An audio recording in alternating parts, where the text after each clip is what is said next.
Llamemos a los ángeles de Dios y al Espíritu Santo. Ángeles de Dios, vengan y tomen mi frente para imprimir en mí el Espíritu Santo, y así infundirme la luz para poder comprender las verdades y el bien que estos escritos contienen.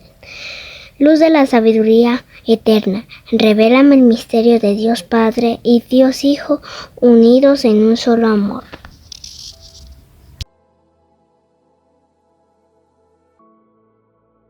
Segundo libro de los Macabeos, capítulo 4. El susodicho Simón, delator del tesoro del templo y traidor de la patria, calumniaba a Onías, como si fuera éste el que había maltratado a Heliodoro y el causante de sus desgracias. Al bienhechor de la ciudad, al defensor de sus compatriotas, al ferviente cumplidor de las leyes, se atrevía a calificarlo de conspirador contra el Estado. La hostilidad llegó a tal punto que uno de los partidarios de Simón cometió varios asesinatos. Entonces Onías, considerando que aquella rivalidad era peligrosa y que Apolonio, hijo de Menesteo, gobernador de Celesiria y de Fenicia, fomentaba la maldad de Simón, se hizo presentar delante del rey, no para acusar a sus conciudadanos, sino por el bien general de todo su pueblo y de cada uno en particular. Él veía, efectivamente, que sin una intervención real, era imposible lograr la pacificación y contener los desatinos de Simón. Después que murió Seleuco y le sucedió en el trono Antíoco, llamado Epífanes, Jasón, hermano de Onías, usurpó fraudulentamente el sumo sacerdocio, prometiendo al rey en una entrevista 360 talentos de plata y 80 de otras rentas. Se comprometió, además, por escrito a pagar otros 150 talentos, si se le concedía la facultad de instalar por su propia cuenta un gimnasio y un ateneo juvenil y de inscribir en un registro a los antioquenos residentes en Jerusalén. Con el asentimiento del rey y teniendo los poderes en su mano, comenzó rápidamente a introducir entre sus compatriotas el estilo de vida de los griegos. Suprimió los humanitarios privilegios que los reyes habían concedido a los judíos, por intermedio de Juan, padre de Eupólemo, el mismo Eupólemo que fue enviado como embajador para hacer una alianza de amistad con los romanos, derogó las instituciones legales e introdujo nuevas costumbres contrarias a la ley. Así se dio el gusto de fundar un gimnasio al pie mismo de la Acrópolis e indujo a lo mejor de la juventud a los ejercicios atléticos. Era tal el auge del helenismo y el avance de la moda extranjera, debido a la enorme perversidad de Jasón, el cual tenía más de impío que de sumo sacerdote, que ya los sacerdotes no tenían ningún celo por el servicio del altar, sino que despreciaban el templo. Apenas se daba la señal de lanzar el disco, dejaban de lado los sacrificios y se apresuraban a participar en los ejercicios de la palestra, que eran contrarios a la ley. Sin mostrar ningún aprecio por los valores nacionales, juzgaban las glorias de los griegos como las mejores. Pero esto mismo los puso en grave aprieto, porque después tuvieron como enemigos y opresores a aquellos mismos cuya conducta emulaban y a los cuales querían imitar en todo. Porque no se violan en vano las leyes divinas. Así lo va a demostrar la etapa siguiente. Cuando se celebraron en Tiro los Juegos Quinquenales con la asistencia del rey, el infame Jasón envió como representantes de Jerusalén a algunos antioquenos, en calidad de observadores, con un presente de 300 dracmas de oro para el sacrificio de Hércules. Pero ellos consideraron que era inconveniente emplearlas para el sacrificio y que debían aplicarlas a otra clase de gastos. De esta manera, el dinero asignado por el donante al sacrificio de Hércules fue destinado, por voluntad de los portadores, a la construcción de trirremes. Apolonio, hijo de Menesteo, fue enviado a Egipto con motivo de la entronización del rey Filométor. Cuando Antíoco supo que aquél se había convertido en su adversario político, se preocupó por su propia seguridad. Por eso, al pasar por Jope, se desvió hacia Jerusalén. Allí fue solemnemente recibido por Jasón y por la ciudad, e hizo su entrada en medio de antorchas y aclamaciones. Después de esto, fue a acampar con sus tropas a Fenicia. 3 años más tarde, Jasón envió a Menelao, hermano del ya mencionado Simón, para llevar el dinero al rey y también para gestionar algunos asuntos importantes. Pero Menelao, una vez presentado ante el rey, Lo impresionó con su aire majestuoso y logró hacerse investir del sumo sacerdocio, ofreciéndole 300 talentos de plata más que Jasón. Así regresó provisto del mandato real, pero sin llevar consigo nada digno del sumo sacerdocio, sino más bien la furia de un cruel tirano y la violencia de una fiera salvaje. De esta manera Jasón, que había suplantado a su propio hermano, fue suplantado a su vez por otro, y se vio forzado a huir a la región de Amán. Pero Menelao, una vez adueñado del poder, no se preocupaba de pagar las sumas prometidas al rey. A pesar de las reclamaciones de Sostrates, el prefecto de la Acrópolis, ya que a él le correspondía percibir los impuestos. Por este motivo, ambos fueron convocados por el rey. Menelao dejó como sustituto en el sumo sacerdocio a su hermano Lisímaco, y Sostrates dejó a Cratz, jefe de los chipriotas. Mientras tanto, se sublevaron los habitantes de Tarso y de Malos, porque sus ciudades habían sido regaladas a Antioquida, la concubina del rey.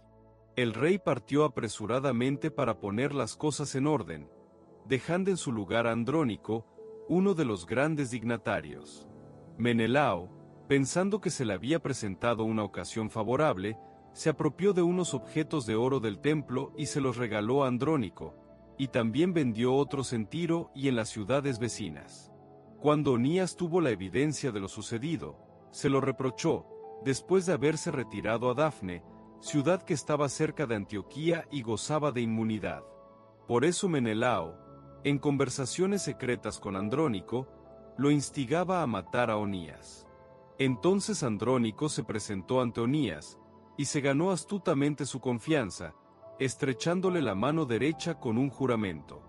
Así lo persuadió a que saliera de su refugio, aun sin disipar toda sospecha, y lo mató inmediatamente, conculcando toda justicia. Frente a esto, no solo los judíos, sino también mucha gente de las otras naciones se indignaron y se afligieron por el injusto asesinato de aquel hombre. Apenas el rey regresó de las regiones de Cilicia, los judíos de la ciudad y los griegos que reprochaban tan mala acción, acudieron a él para quejarse por la injusta muerte de Onías. Antíoco se entristeció profundamente, y movido a compasión, lloró recordando la prudencia y la gran moderación del difunto. Luego, lleno de indignación, despojó a Andrónico de la púrpura, desgarró sus vestiduras y lo hizo conducir por toda la ciudad hasta el sitio donde había tratado tan impíamente a Onías. Allí hizo ajusticiar al homicida, y así el Señor le infligió el castigo que había merecido. Lisímaco había cometido muchos robos sacrílegos en la ciudad con el consentimiento de Menelao, y la noticia se había divulgado entre la gente. Por eso el pueblo se amotinó contra Lisímaco, cuando ya muchos objetos de oro habían desaparecido. Como la multitud estaba muy excitada y había llegado al colmo de su furor, Lisímaco armó cerca de 3000 hombres e inició una violenta represión, poniendo al frente a un tal Arauno, hombre avanzado en edad no menos que en falta de juicio. Cuando advirtieron que Lisímaco los atacaba, unos se armaron de piedras, otros de palos, y otros, tomando puñados de la ceniza que había allí, los arrojaban violentamente contra las tropas. De este modo hirieron a muchos de ellos y mataron a otros. A todos los demás los obligaron a huir y dieron muerte al sacrílego junto al tesoro del templo. Con motivo de estos sucesos, se entabló un proceso contra Menelao. Cuando el rey llegó a Tiro, 3 hombres enviados por el consejo de los ancianos presentaron una acusación contra él. Al verse perdido, Menelao prometió una importante suma a Ptolomeo, hijo de Dorimeno, para que tratara de persuadir al rey. Ptolomeo llevó al rey a una galería, como quien va a tomar un poco de aire, y allí lo hizo cambiar de parecer. Así absolvió de las acusaciones a Menelao, que era el causante de todos esos males. En cambio, condenó a muerte a aquellos desdichados que hubieran sido absueltos como inocentes, incluso por un tribunal de bárbaros. De esta manera fueron inmediatamente sometidos a un castigo injusto los que habían defendido la ciudad, el pueblo y los objetos sagrados. Por eso algunos tirios, indignados por aquella maldad, se encargaron de darles una espléndida sepultura. Mientras tanto, Menelao se mantenía en el poder, gracias a la avaricia de aquellos gobernantes. su maldad crecía cada vez más, convirtiéndolo en el principal adversario de sus compatriotas.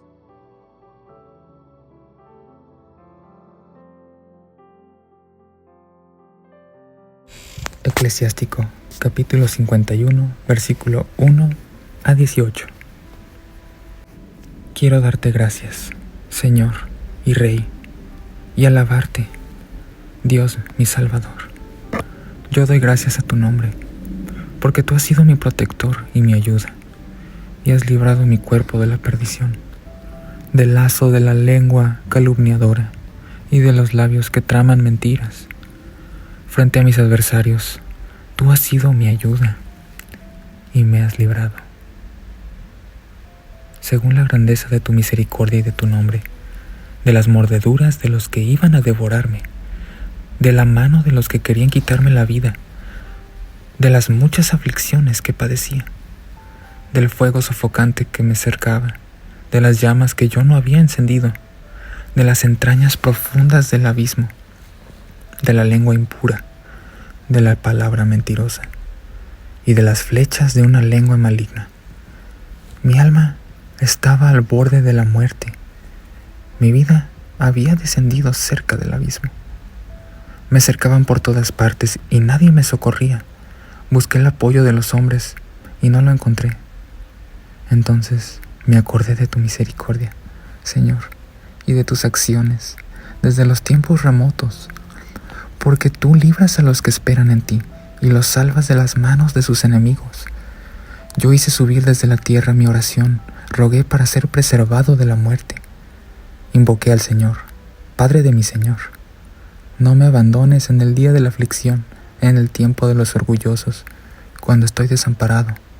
Alabaré tu nombre sin cesar y te cantaré en acción de gracias. Y mi plegaria fue escuchada. Tú me salvaste de la perdición y me libraste del trance difícil. Por eso te daré gracias y te alabaré y bendeciré el nombre del Señor.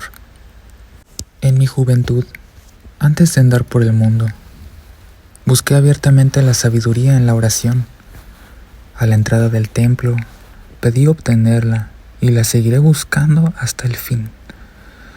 Cuando floreció como un racimo que madura, mi corazón puso en ella su alegría. Mi pie avanzó por el camino recto y desde mi juventud seguí sus huellas. Apenas le presté un poco de atención, la recibí y adquirí una gran enseñanza.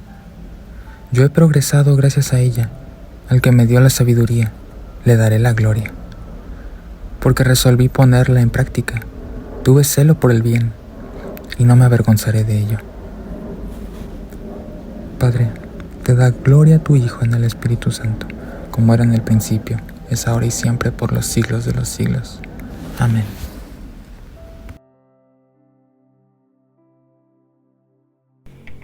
Apocalipsis, capítulos 14 y 15. El acompañamiento del Cordero. Seguí mirando, y había un Cordero que estaba en pie sobre el monte Sión, y con él 144,000, que llevaban escrito en la frente el nombre del Cordero y el nombre de su Padre. Y oí un ruido que venía del cielo, como el ruido de grandes aguas o el fragor de un gran trueno. Y el ruido que oía era como el de citaristas que tocaran sus cítaras. Cantan un cántico nuevo delante del trono y delante de los 4 vivientes y de los ancianos, y nadie podía aprender el cántico fuera de los 144,000 rescatados de la tierra. Estos son los que no se mancharon con mujeres, pues son vírgenes. Estos siguen al Cordero a donde quiera que vaya, y han sido rescatados de entre los hombres como primicias para Dios y para el Cordero. Y en su boca no se encontró mentira, no tienen tacha. Los ángeles anuncian la hora del juicio. Luego vi a otro ángel que volaba por lo alto del cielo, y tenía una buena nueva eterna que anunciar a los que están en la tierra, a toda nación, raza, lengua y pueblo. Decía con fuerte voz: temed a Dios y dadle gloria, porque ha llegado la hora de su juicio. Adorad al que hizo el cielo y la tierra, el mar y los manantiales de agua. y un segundo ángel le siguió diciendo: Cayó, cayó, la gran Babilonia, la que dio a beber a todas las naciones el vino del furor. Un tercer ángel le siguió diciendo con fuerte voz: Si alguno adora a la bestia y a su imagen, y acepta la marca en su frente o en su mano, tendrá que beber también del vino del furor de Dios, que está preparado, puro, en la copa de su ira. Será atormentado con fuego y azufre, delante de los santos ángeles y delante del Cordero, y la humareada de su tormento se eleva por los siglos de los siglos. No hay reposo, ni de día ni de noche, para los que adoran a la bestia y a su imagen, ni para el que acepta la marca de su nombre. Aquí se requiere la paciencia de los santos, de los que guardan los mandamientos de Dios y la fe de Jesús. Luego oí una voz que decía desde el cielo: Escribe, dichosos los muertos que mueren en el Señor, desde ahora sí, dice el Espíritu, que descansen de sus fatigas, porque sus obras los acompañan. La siega y la vendimia de las naciones. Y seguí viendo, había una nube blanca, y sobre la nube sentado uno como hijo del hombre, que llevaba en la cabeza una corona de oro, y en la mano una hoz afilada. Luego salió del santuario otro ángel gritando con fuerte voz al que estaba sentado en la nube: Mete tu hoz y siega, porque ha llegado la hora de segar. La mies de la tierra está madura. Y el que estaba sentado en la nube metió su hoz en la tierra, y quedó segada la tierra. Otro ángel salió entonces del santuario que hay en el cielo. Tenía también una hoz afilada. Y salió del altar otro ángel, el que tiene poderío sobre el fuego, y gritó con fuerte voz al que tenía la hoz afilada: Mete tu hoz afilada y vendimia los racimos de la viña de la tierra, porque están en sazón sus uvas. El ángel metió su hoz en la tierra y vendimió la viña de la tierra, y lo echó todo en el gran lagar del furor de Dios. Y el lagar fue pisado fuera de la ciudad, y brotó sangre del lagar hasta la altura de los frenos de los caballos, en una extensión de 1600 estadios. El cántico de Moisés y del Cordero. Luego vi en el cielo otro signo grande y maravilloso, 7 ángeles que llevaban 7 plagas, las últimas, porque con ellas se consuma el furor de Dios. Y vi también como un mar de cristal mezclado de fuego, y a los que había triunfado de la bestia y de su imagen y de la cifra de su nombre, de pie junto al mar de cristal, llevando las cítaras de Dios. Y cantan el cántico de Moisés, siervo de Dios, y el cántico del Cordero, diciendo: Grandes y maravillosas son tus obras, Señor, Dios Todopoderoso. Justos y verdaderos tus caminos, oh Rey de las naciones. ¿Quién no temerá, Señor, y no glorificará tu nombre? Porque solo tú eres santo, y todas las naciones vendrán y se postrarán ante ti, porque han quedado de manifiesto tus justos designios. Las 7 plagas de las 7 copas. Después de esto, vi que se abría en el cielo el santuario de la tienda del testimonio, y salieron del santuario los 7 ángeles que llevaban las 7 plagas, vestidos de lino puro, resplandeciente, ceñido el talle con cinturones de oro. Luego, uno de los 4 vivientes entregó a los 7 ángeles 7 copas de oro, llenas del furor de Dios, que vive por los siglos de los siglos, y el santuario se llenó del humo de la gloria de Dios y de su poder, y nadie podía entrar en el santuario hasta que se consumaran las 7 plagas de los 7 ángeles. Palabra del Señor. Gloria a ti, Señor Jesús. Reflexión, día 358. Sirásida 50 mostraba el culto litúrgico de Israel. Reunido en el templo, la liturgia y sus modelos asociados de adoración para los individuos son la piedad que deben personalizar en sus propias vidas. En Sirásida 51, nuestro autor muestra cómo la liturgia debe movernos a una espiritualidad profundamente personal.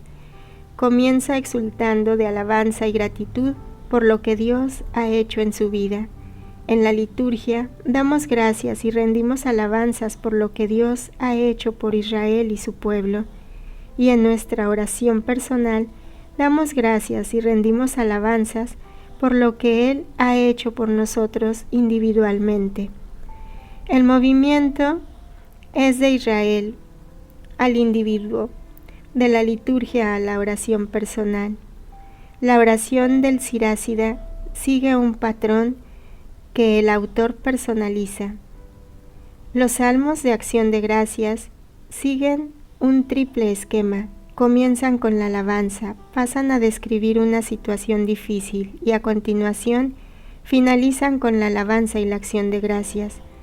Cada uno de nosotros tenemos nuestro propio motivo para dar gracias, nuestra propia historia de sufrimiento que nos mueve a la alabanza.